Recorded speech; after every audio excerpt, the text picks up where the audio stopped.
Hi guys, and welcome to 21 minutes for me for this week. We're going to be working through the third eye chakra, this one here. And that's normally associated with a light purple sort of a color. So you can picture a wheel of spinning light at that point there. And we're going to be working through a little mantra to get started. And we'll do, in fact, if you have your oil, you can use your oil. I don't have my oil with me here in Alice Springs, but I'm going to use this beautiful little flower that I've just found. So if you have your body oil, you can drop 3 drops in the palms of your hands, rub it around 8 times in a figure of 8 shape, and then take 3 long breaths in to breathe in that oil, waking up the olfactory nerve. Luke's here with me and we're using flowers. Letting it out with a big sigh.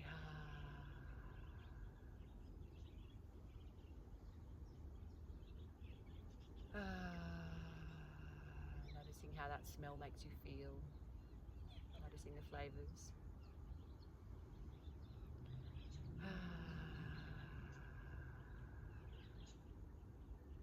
And then with that oil, if you have it, if not, then it's still really good to rub your hands together. Our hands are an extension of our heart. So we're just warming that up now. And then you can start to, you can rub it on your face. You can go over the mama points, above your eyebrows, sides of your eyes, down your jaw. You can do some scissors on the sides of your ears, massaging that hinge of your jaw, maybe pinching along towards your chin. Beautiful. You can start tapping on the side of your hand, and we're tuning into the statement, I see things clearly and I have a strong inner voice. Top of the head, I see things clearly and I have a strong inner voice. Eyebrow points, I see things clearly and I have a strong inner voice. Side of the eye, I see things clearly and I have a strong inner voice. Under the eye, I see things clearly and I have a strong inner voice. Under the nose, I see things clearly and I have a strong inner voice. Chin point, I see things clearly and I have a strong inner voice. Collarbone point, I see things clearly and I have a strong inner voice. And under the arms, I see things clearly and I have a strong inner voice. Beautiful. So just taking a nice long deep breath in through your nose, letting it out with a big sigh. Just knowing that our third eye chakra is all about our intuition. So that's what we're awakening and activating today when we work with this chakra. We'll move into a little breathing exercise now for a couple of minutes. And I call this one the serpent breaths. So we're going to be moving our spine in this sort of motion, like your head's ducking underneath the wave and popping back up again. So just getting that motion going. And you can start to synchronize your breath with your movement. So breathing in as you go forward and out as you move back.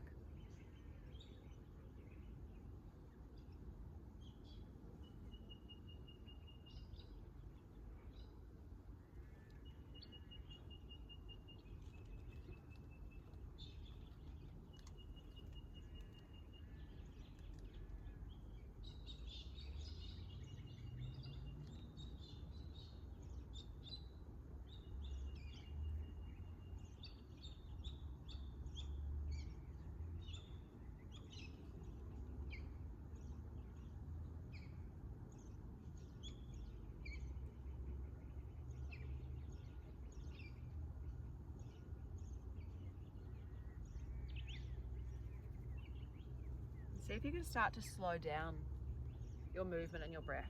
So you're going almost twice as slow as you were before.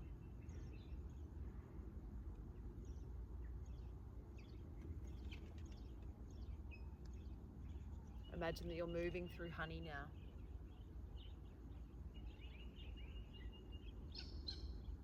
In a really unhurried way.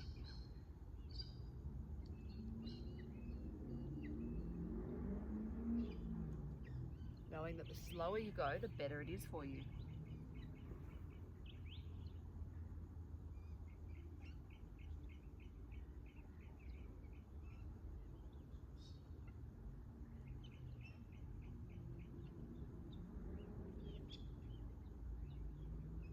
This last 10 seconds, see how slowly you can go.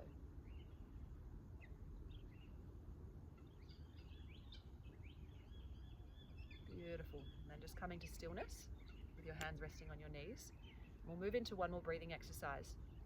And when we do this one, we're going to imagine that we're breathing in through a straw, and we're breathing our energy and our focus up to the center of our forehead, and we're going to hold our breath here. You're actually going to hold it for as long as you can, which might be different to me. So you're keeping that breath and that energy at your third eye. And when you need to breathe out, you're going to imagine the energy coming to your root chakra at the base of your spine, and you'll hold the energy there. And you'll hold the exhale once you've held it out as well. So I'll do an example of that now. You might still be holding your breath, but as you breathe out, let it out through your nose. And then you're going to bring the attention and the energy to the base of your spine. And you're going to clench your pelvic floor muscles. Like you really need to wee, and you're holding it in. So you're going to hold that out as you hold your breath out. And you'll do that for as long as you can. With that energy at the base of your spine. And once you've held it for as long as you can on your exhale, and you've done it, you might take just a little swallow. That can help you to hold your exhale for longer.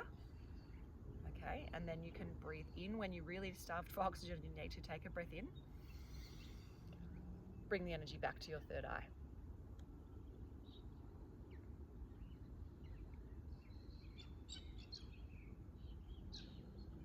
Take a little swallow if you want to try and hold it for longer.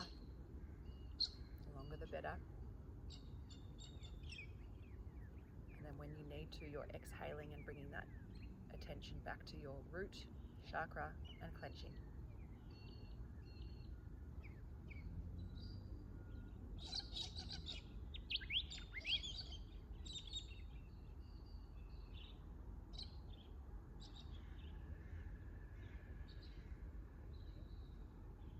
We'll finish after the next exhale with a clench.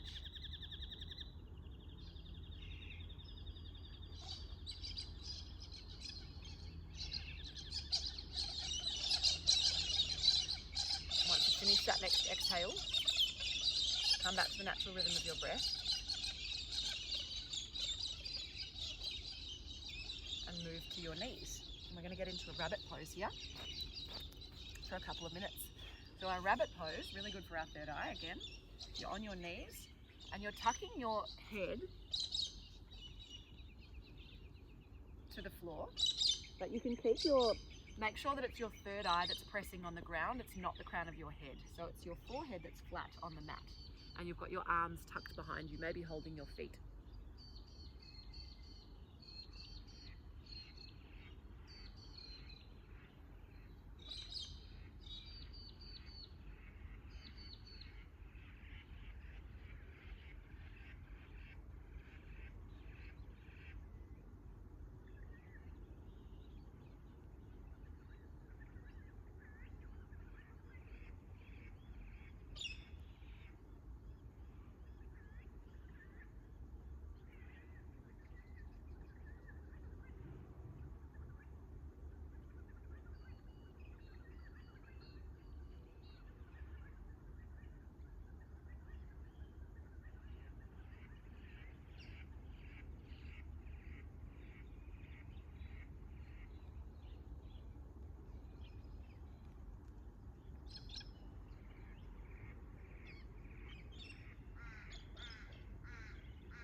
And while you're in this pose, you might start to count your breaths and just see that you're doing 4 counts in and 8 counts out to really elongate your exhale.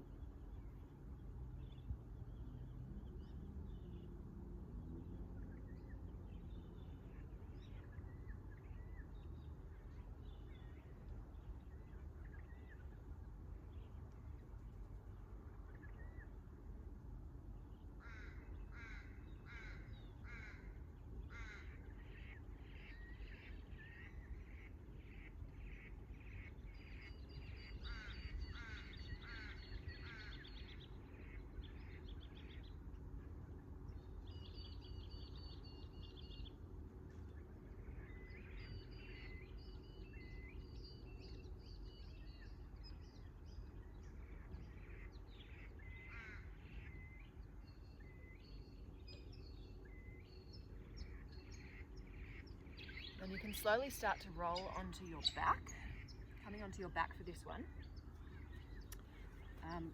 Look, we might actually be on our backs like this because we're going to be rolling from side to side here. Alright, so hugging your knees into your chest. And from this position here, you're going to roll slowly over to one side. And then you're going to actually roll your head so that your forehead is resting on the ground. And you're going to move your head first to then come back to the center. And then you're going to roll over to the other side.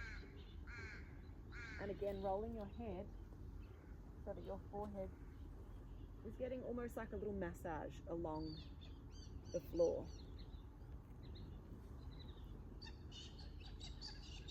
And there's no hurry here either. We're moving nice and slowly. Again, like we're moving through honey.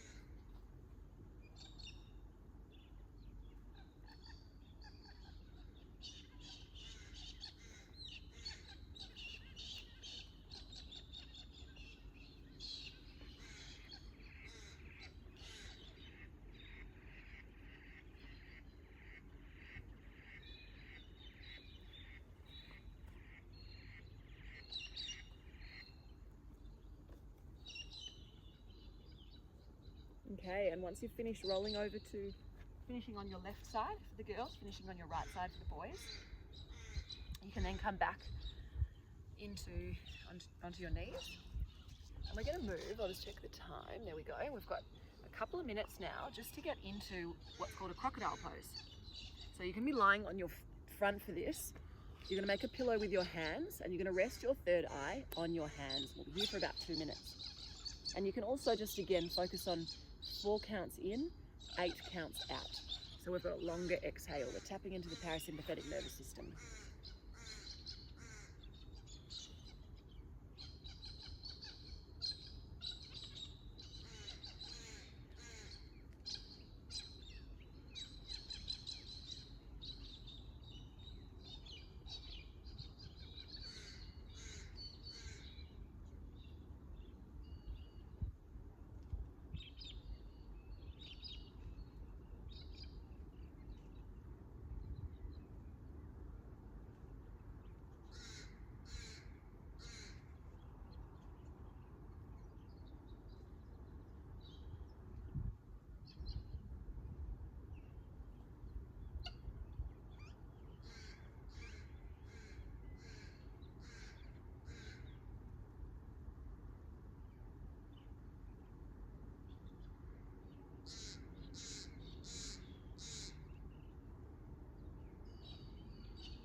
You can slowly start to come up into a seated position here, maybe through a quick child's pose. And then we'll move into our meditation. And we're up to the letter E from simple in our little meditation series.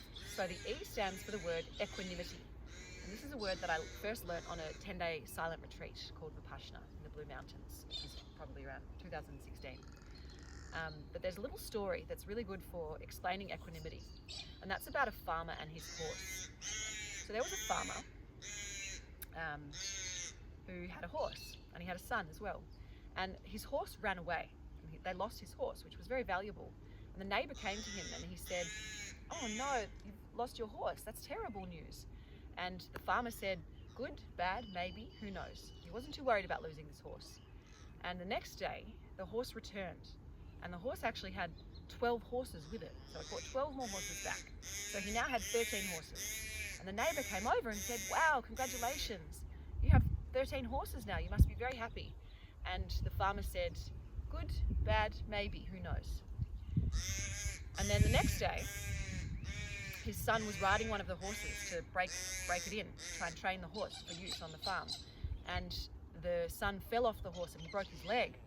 And the neighbour came over and said, oh, commiserations, your son's broken his leg, he won't be able to help you on the farm. And the farmer said, good, bad, maybe, who knows. He wasn't too worried. And then the next day, there was an army officer came and was collecting all the able-bodied young men to go and fight in the war. And because this farmer's son had broken his leg, he wasn't able to go and fight in the war, so he had to stay home. And the neighbour came over and said, oh, you must be so happy, your son didn't have to go to war. And the farmer said, good, bad, maybe, who knows. And so this story goes on and on. And this is a really good example of equanimity, because equanimity means being non-attached or non-judgmental of whatever happens in our life. And I thought of this story during the week because it was last Sunday when I was on the way to see a movie at the entertainment quarter. I parked my car in Centennial Park and the gates were actually closed. Normally they're open when I go there for ballet with Aurora, but they were closed on this day. So we parked the car inside the gardens, and the next day, which seemed like really bad luck, but the next day I was walking to the park with my children because we had to go and collect our car, and we walked past two bikes that were the perfect fit for Aurora and Sienna. And these bikes were in hard rubbish on the street, and there was a woman that walked past and said, yeah, they've been there for days, you guys should take them. And they looked like they were made for Aurora and Sienna. So this was really good luck. So the girls were so happy, they jumped on these bikes, and we now have them at home for them to ride. Took them on Wednesday afternoon as well, or Tuesday afternoon this week. But then, I got back, we got to the car, I drove the car home, and I realized as I was parking in the car, I had a parking ticket, $150 parking ticket. And this was bad luck. But I was able to remember that story of equanimity, and I think through these practices of the 21 things we do during the 21 days, for 21 minutes for me, can actually help us to cultivate these attitudes of mindfulness, one of which is equanimity. So when we put in the practice, the formal practice through our meditation and yoga, we can actually start to cultivate these attitudes. Because although I heard that story of equanimity many, many years ago, it wasn't until last Sunday that I was able to actually embody it by not being worried when I saw that parking ticket, because I knew it was just good, bad, maybe, who knows, and that something good would be around the corner. And I say to my kids, something good always follows something bad. It's just the highs and lows, the natural rhythms of life. So as we go into our little meditation practice now, I invite you to actually say the words as you breathe in, good as you breathe out, bad as you breathe in, maybe as you breathe out, who knows. And we're using that as a mantra, good, bad, maybe, who knows, as you breathe in and out in silence. So I'll let you close your eyes now, and I'll let you know when it's time to come out.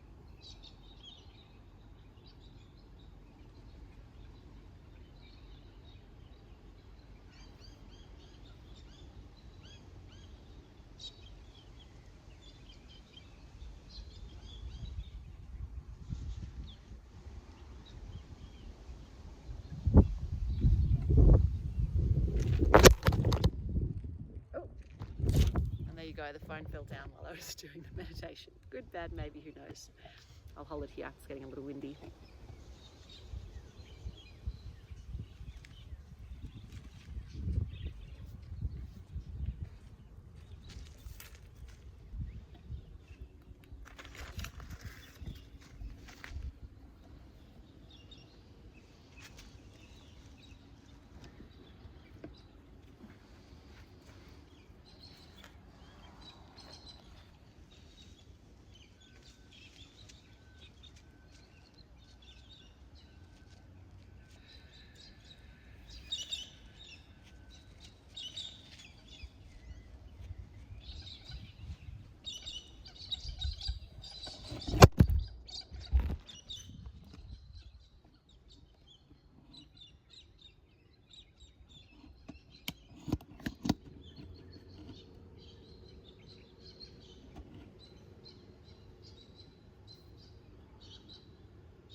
And just before you open your eyes, have a think about a word that you'd like to take with you into the day. Maybe your word's equanimity, so that you can practice letting things arise and pass away, whether they're good or bad, without getting too attached to the good or bad. Maybe it's another word that you'd like to cultivate in your day. Just take that word from your mind into your heart, feel it pulsing through every fibre and cell of your body. Then you can gently open up your eyes and move calmly into the rest of your day or your night. And you might take this mantra with you, good, bad, maybe, who knows. And I'll see you guys very soon. Lots of love from Alice Springs. See you soon.